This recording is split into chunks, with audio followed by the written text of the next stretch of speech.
করে আবু হানিফা রাহমাতুল্লাহ আলাইহি বাজারে গেছেন, যাইয়া দেখতেছেন একজন ব্যক্তি আবু হানিফা রাহমাতুল্লাহ আলাইহির নামে বদনাম করতেছে, গীবত করতেছে। ওনার সঙ্গী তার ছাত্ররা ছিলেন, ডাক্তার বললেন দোকান থেকে কিছু মিষ্টি নিয়ে এসো।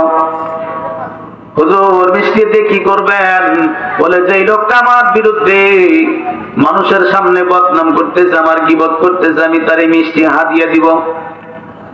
মুসলমান ভাইরা দোকান থেকে মিষ্টি কেনা হলো, মিষ্টির পটলাটা লইয়া যে ব্যক্তি গীবত করতেছেন তার সামনে চলে গেলেন, যা সালাম দিলেন, আসসালামু আলাইকুম ওয়া রাহমাতুল্লাহ, সালামের জবাব দিলেন।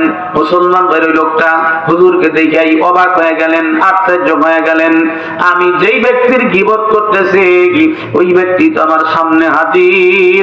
আশ্চর্য হয়ে তাকায় আছেন। এবার হুজুর সালাম দিয়া মিষ্টির পটলাটা তার হাতের মধ্যে দিয়া বললেন, ভাই আপনি আমার মহা বড় উপকার করতেছেন, এই জন্য আমি আপনার জন্য হাদিয়া নিয়ে আসছি। লোকটা ডাকতে বলেন, হুজুর আমি তো উপকার করতেছি না, আমি তো আপনার গীবত করতেছি, আপনার বদনাম করতেছি। আল্লাহর ওলি বলেন, আপনি তো আমার বদনাম করতেছেন, কিন্তু আপনি হাকিকত জানেন না। যেই ব্যক্তি যা করে নাই ওই ব্যক্তি যেই গীবতগুলি মানুষের সামনে করে, ছোট করার জন্য করে, তাইলে তার আমলনামার থেকে গুনাহগুলা তার আমলনামায় চলে যায়, আর ওই ব্যক্তির আমলগুলি নেক আমলগুলি ওই ব্যক্তির আমলনামায় জমা হইতে থাকে। তাহলে আপনি আমার কত বড় উপকার করতেছেন। আপনি আমার গীবত করি আমার গুনাহগুলা আপনি নিয়ে যাইতেছেন, আর আপনার নেক আমলগুলি আমারে দিয়ে দিতেছেন।